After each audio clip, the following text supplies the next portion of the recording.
Peace, love, happiness, and light to each and every one of you. Take a deep breath for me, ladies and gentlemen.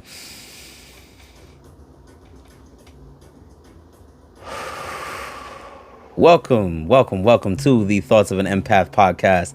It's your host, Steve St. Ville. It's a blessing and an honor to be here with you guys today. As always, first and foremost, gotta show love to God. Gotta show love to God, the creator, the source, the architect. However you identify, it's important that we show love. It's very, very important. So thank you. Next, gotta show love to the album of the episode, the One Link Rhythm. For my non-Caribbean folk, a rhythm is essentially a rhythm or an instrumental that's used in certain genres of Caribbean music. And what happens is several artists now use one rhythm to create their own song. So if you tap into the background music, you'll hear the same rhythm. However, it's different songs and different artists as it goes along. So some sweet soca music for your soul, and just allow it to take control. I definitely want to encourage you guys to like and subscribe to the page. Please like and subscribe. Share the videos. This way we can get Thoughts of an Empath podcast growing, and it doesn't grow unless you guys help me out. So I love and appreciate you guys for the love and support in advance. Thank you. Definitely go follow Thoughts of an Empath on Instagram at Empath Nonprofit. Again, at Empath Nonprofit. It's the best way to keep in touch with everything that we got going on, Thoughts of an Empath. We even have a Discord group now. So if you go into the page, you see that little link tree, click on that link tree. You'll be able to get direct access to everything that we got. And definitely, again, follow, check out that Discord group. We're creating a community centered around love, open communication, and a healthy space for conversation. And this just allows us to keep in touch with each other on a regular basis instead of just waiting for the next episode or the next open lounge. So I definitely look forward to seeing you guys join into the community. If you would like to tap in with me on a more personal level, feel free to follow my personal Instagram at GloballyStyve. And if you look on that bio, you'll see a separate link tree where you can see everything that we got going on outside of Empath Nonprofit. You can definitely get your hands on some dangerously vulnerable merch. The merch is available, and I look forward to seeing you guys put in your orders, and I thank you guys in advance. So before we get into the episode, I just want to say life is grand, baby, when you allow it to be. So have an attitude of gratitude and be sure to keep your energy pure. It makes you dangerous to those that wish to hurt you. So the title of today's episode is The It Factor, and the inspiration behind the whole episode is the movie It. So this is your one warning, spoiler alert. And I'll mainly be referencing the remake that was put out. So the movie plot is essentially around a small town in Maine where there's a killer clown going around preying on children. And the clown uses fear and manipulation tactics based on the victim's deepest fears to now isolate the child and eat the child. And the movie itself is split up into two parts that's centered around a group of 7 children who now do battle with the clown in their younger years, but then have to come back home in their adult life to fight the clown again and kill it once and for all. Now, when I first heard about the movie, which was years ago, all I really heard about the movie was killer clown. However, I watched the movie as an adult, and I was able to now see a much deeper theme, which was childhood trauma and the process of dealing with that trauma.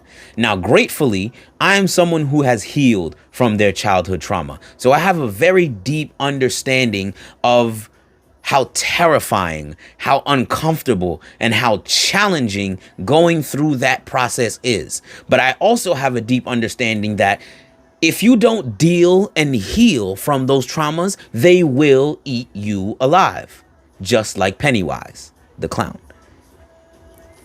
So for me, my personal traumas, as I went through that reflection period, I came to understand that I had a crazy identity crisis for most of my life, stemming from the way I was raised. Being raised in a very strict religious household, there really wasn't much space for, freedom of expression or even space for me to make my own decisions. And those are things that I struggled with in my adult life. For a good portion of my life, I was the youngest sibling. Me and my younger sister are 10 years apart. So for those years where I was the youngest sibling, I was picked on a lot. I was, even after she was born, I was still picked on a lot, honestly. I was left out of a lot of things. And in my adult life, that caused me to not be able to stand up for myself. That caused me to isolate a lot whenever I was feeling a type of way. Dealing with my personal insecurities, my height, my weight, my skin color, the gap in my teeth, things of that nature. Navigating the emotions when I had feelings for someone and those feelings weren't reciprocated, which stemmed into a very deep fear of rejection for me. And then being brought up in a relatively poor household. So not having the resources to get the things that I wanted and seeing other people outside of my house getting the things that they wanted. So all of these things affected me as I grew up in my life. And again, when I was going through that reflection period, I was able to see clear how these traumas were eating me alive and keeping me from being the best version of myself. Now in the film, the kids each have their own encounter with the clown. Again, the clown uses that fear and manipulation centered around the child's deepest fears. So for each child, it was a different encounter. And through those encounters, they were able to find each other. And what the kids now decide to do is say, hey, we're not going to keep getting bullied by this clown. We got to fight this clown. So they all come together, they come up with a plan, and they go to where the clown resides, and they fight the clown. Thankfully, they're able to defeat the clown. But it's not dead. And one of the children has a vision that they're going to fight the clown again in their adult life. So what the kids do is they make a pact that should the clown ever return, they are going to go back home in order to fight and kill the clown once and for all. Now, the first part of the movie, it ends, relatively at that point, but which brings in the second part, 30 years later.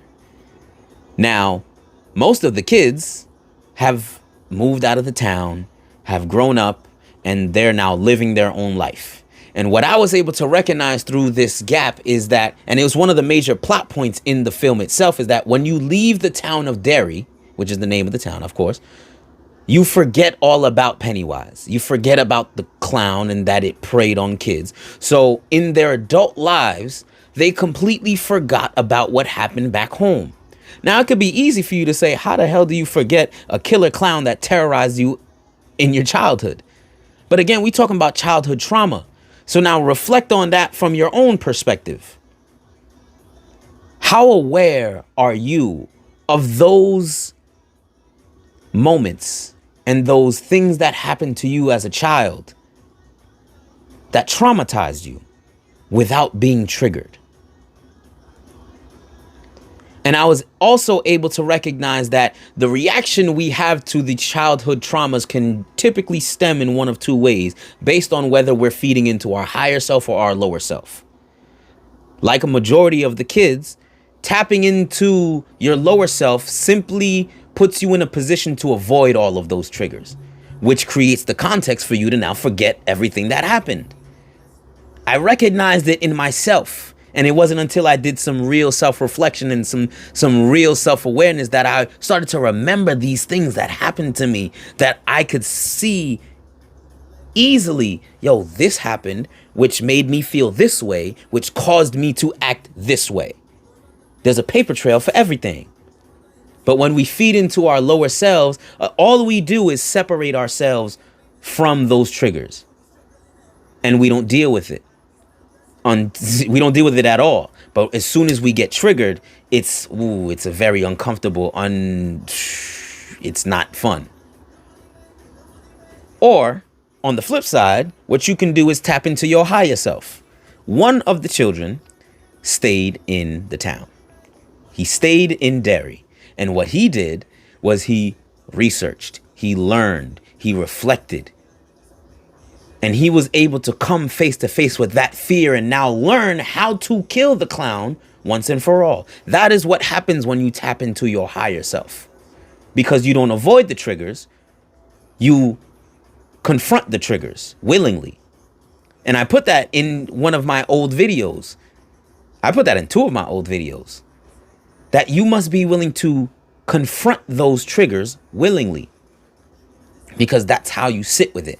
That's how you start to understand. That's how you start to read your paper trail. However, the higher self and the lower self, just like the children, they make a pact that should these triggers now start to show themselves, it is our responsibility to go back home and deal with it. So in the film, when the clown started to show himself and and those triggers started to pop up around town, what the one child that stayed did is he called each and every one of them. Hey, it's so-and-so from back home. It's happening again. You have to come back home. And at that point, you have a choice. Just like each and every one of those 7 children. Well, the 6 that were called. Are you going to go home or not?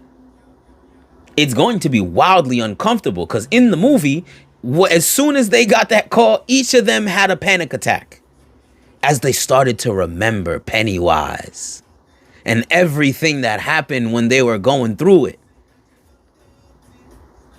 One of them even committed suicide because he was terrified of going back home and facing his fear.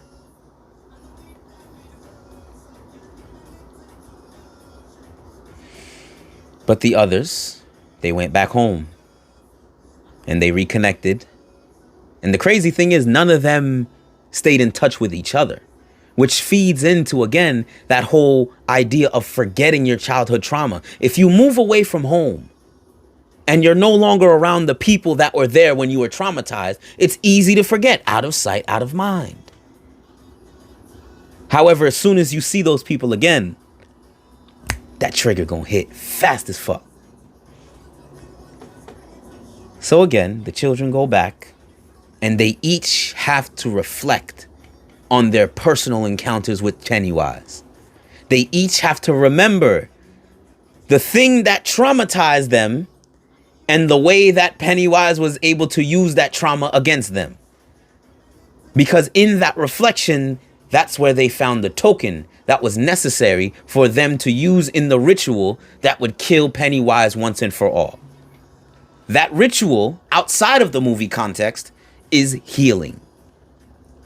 In order for you to heal, you have to remember. You have to go back and get that which you have forgotten. Sankofa. Oh my gosh. For those that were in the Sankofa open lounge, y'all know what Sankofa means. Y'all understand what Sankofa. And if you don't know, go look that up. It's an old African proverb. But through their journey, through their reflection, through their understanding and their healing, they are now able to reclaim their power from Pennywise. And they're now able to not just win the battle, but win the war and kill Pennywise once and for all. And they don't forget this time. It is through that remembering that they are able to foster that relationship that they had once lost with one another. Oh man, it runs so deep though. So I want to encourage each and every one of you. Go back home. Whatever it is that had happened. Whatever it is that you're running away from. Go back. Face the trauma. Come to understand the trauma. Sit with it. Feel those emotions. It's uncomfortable. It's terrifying. But if you don't, they will eat you alive because there's no running away. So I just want to tell you guys, remember, so that you can regain your power. And you have so much power. What? If you go watch the movie, when they start to take their power back, Pennywise couldn't even do anything to them. It couldn't instill fear in them because they had accepted it. So I want to pass that message on to you guys. Sit with the fear. Sit with the trauma. Understand it. Discover your paper trail. And when the time is right, go to war. Because I guarantee you, as someone who knows this personally, there is life after healing. I love you guys. I appreciate each and every one of y'all. Please like, subscribe, share the video, follow us on Instagram, join the Discord community. Get yourself some DV merch, Dangerously Vulnerable. And I pray y'all have a beautiful day.